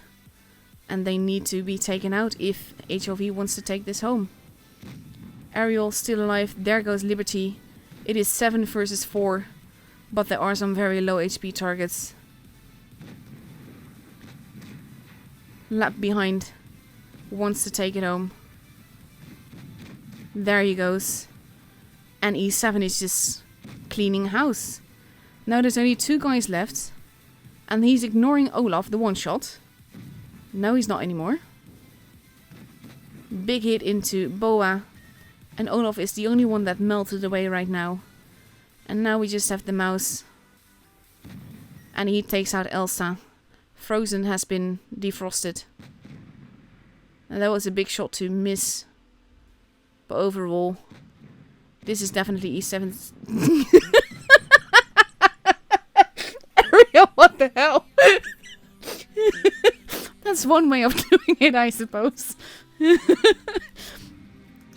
So now e7 has gotten completely back and we are off to the tiebreaker on Faust and just well done e7. That is epic. I love it. And we're going to my favorite map, so I can't complain about that either. Faust is my favorite map mainly because you have 4 bases instead of 3, so more ways to manipulate the battle. You have base B in the middle, that is very cheeky to cap, but if you get it, it's very nice. You have base C and D close to their respective spawns. Base A a little bit out of the way. It is the mat base, it's considered the mat base at least. And overall, I love this map because there's so many tunnels and there's bridges and all of that. You can literally drive under each other without being able to shoot each other, but at the same time I know they can actually HE the ceiling if someone is above you and they will get damaged. If you have a bit of a large caliber gun, that is. So I'll take away the map so that it's not blocking your screen. I still can't get over the fact that Errol just jumped off a cliff and killed himself. So that is really funny. Ooh, I got another donation. Thank you. So sweet. I really appreciate it. Thank you, Vic. And with 42 seconds left to go, we are going into the tiebreaker soon. And HLV is taking an IS-4, 2 Foshes, 2 215 mediums, and 2 T-22. So this is basically a whole new meta lineup with a filler tank that is the IS-4. And they're going to go up against 2 215Bs, 3 even, the Spaghetti, a 268, an STB, and an IS-4. So that is a very different lineup, and I wonder what we're gonna see with that. Because this is definitely interesting stuff. So we're entering now the countdown clock, and like I said, this is the tiebreaker. The one that wins this battle is going to take home the point. So the pressure is on for both teams at this stage. And here we go.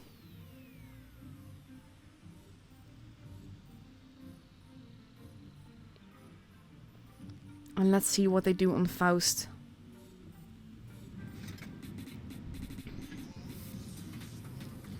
HLV must be scratching themselves, wondering what that sounds wrong. Must be scratching their heads, wondering what the hell just happened.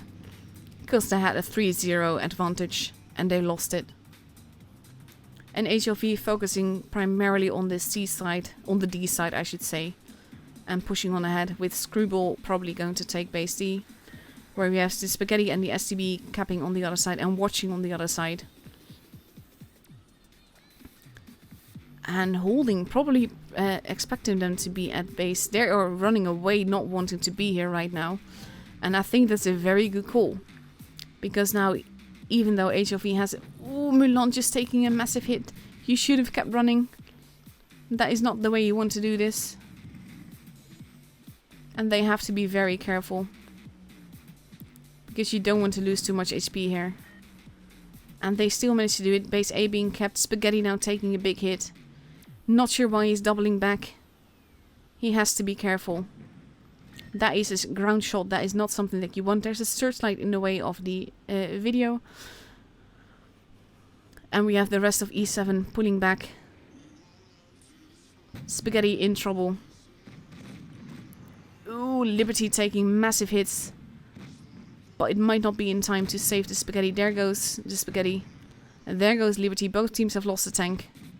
And it will be all about the focus fire now. 268 has been tracked. He can't really do anything. So he decides to start shooting. Oof, Ariel is almost gone. But so is Pappy. We've entered the brawl stage and it will be all about the focus fire. As long as they focus fire better, they will take it home. Both teams have a base. HP wise, it's dropping left and right on both sides.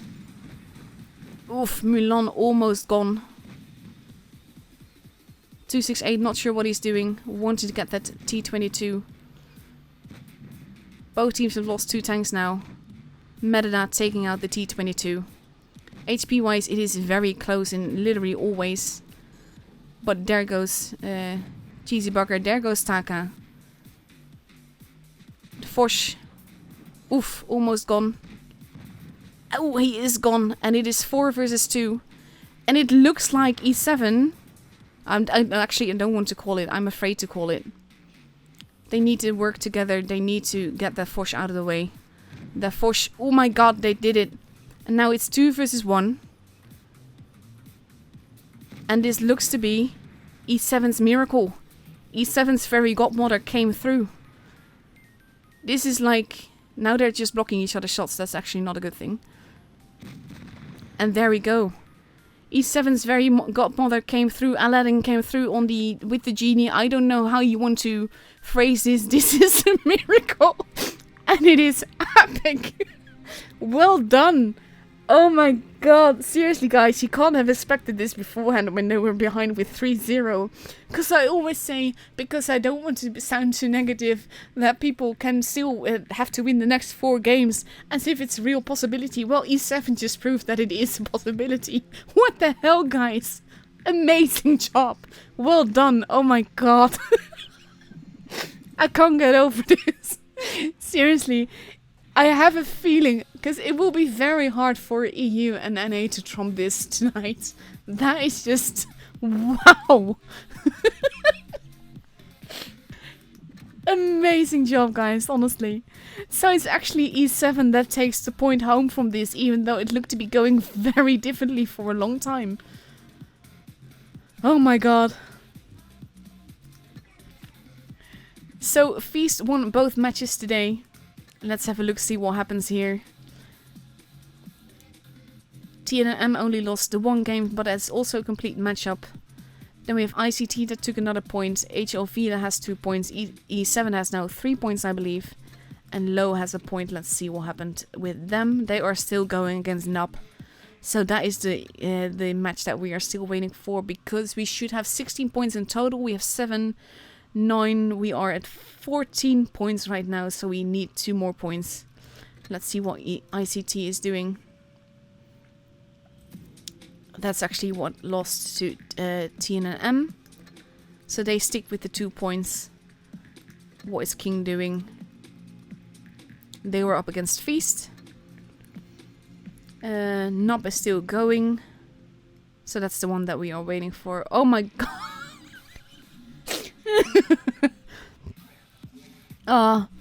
That was so funny, guys, honestly.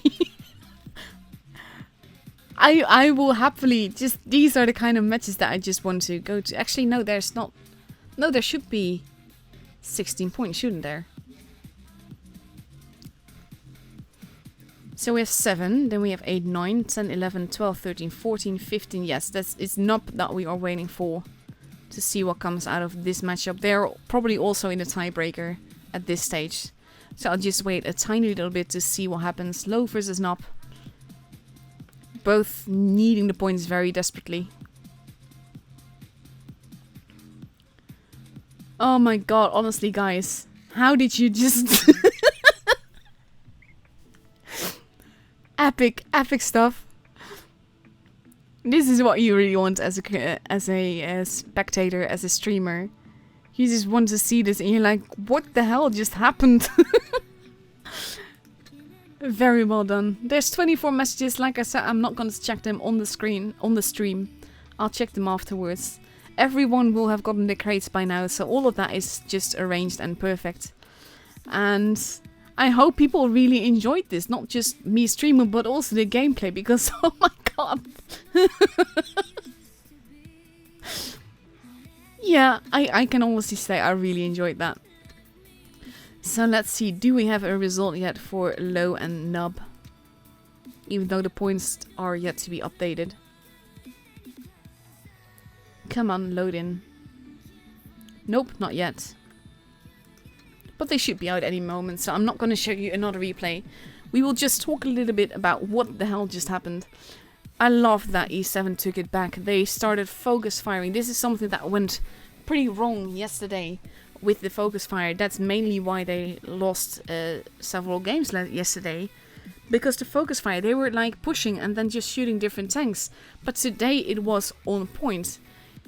I only saw people shooting other targets if they did not have the preferred target to shoot. And that makes sense because you don't want to waste your damage either. So that just, yeah, very nicely done. I'm proud. I am actually in the E7 clan on the AZ server. Even though I don't actually play Asia server, I am here mainly because I have I needed a streaming account. But yeah. Oh, that is just so funny. Do we have a result yet? Let's have a look.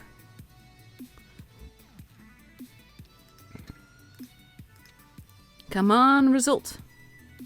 It is best of 7. The games could be long, but it should be over soon.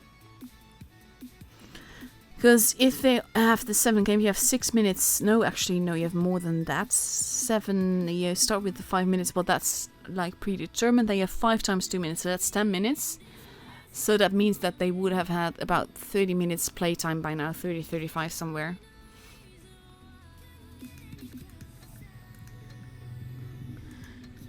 I love what happened there. So let's actually have a look at all the Disney princesses.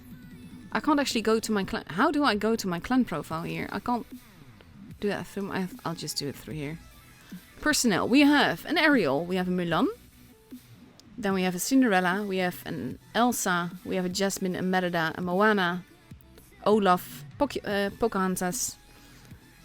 And that is it. And we have, of course, Rapunzel that has not yet changed his name. At least he has changed his name, but it's not yet visible here. And this is just, it's so funny though.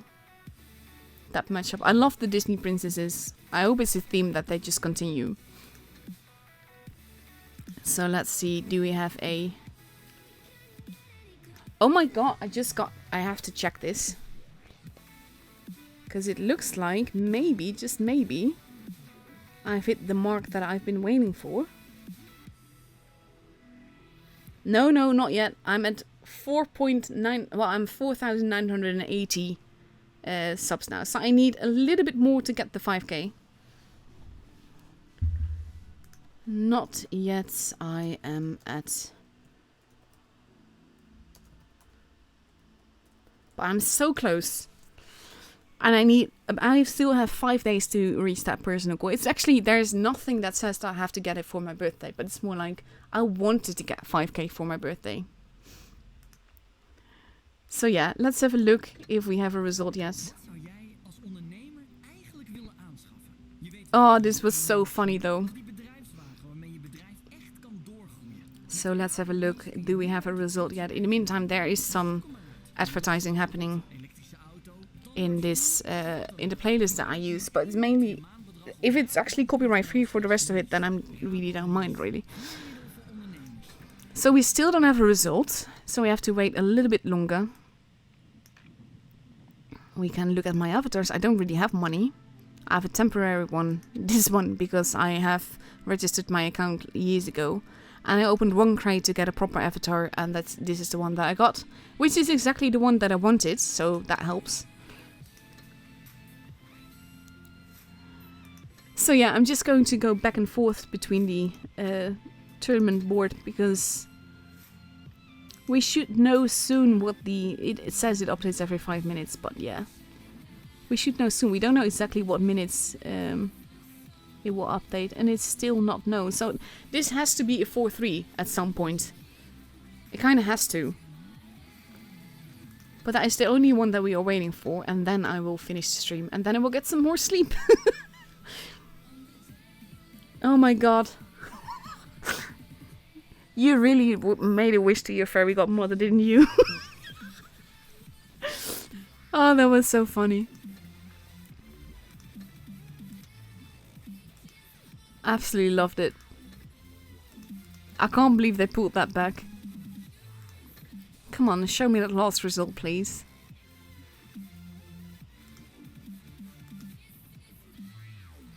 There we go, Nop took it home. Oh my god, Nop got a point as well. 4-3, as I said that it had to be at this stage.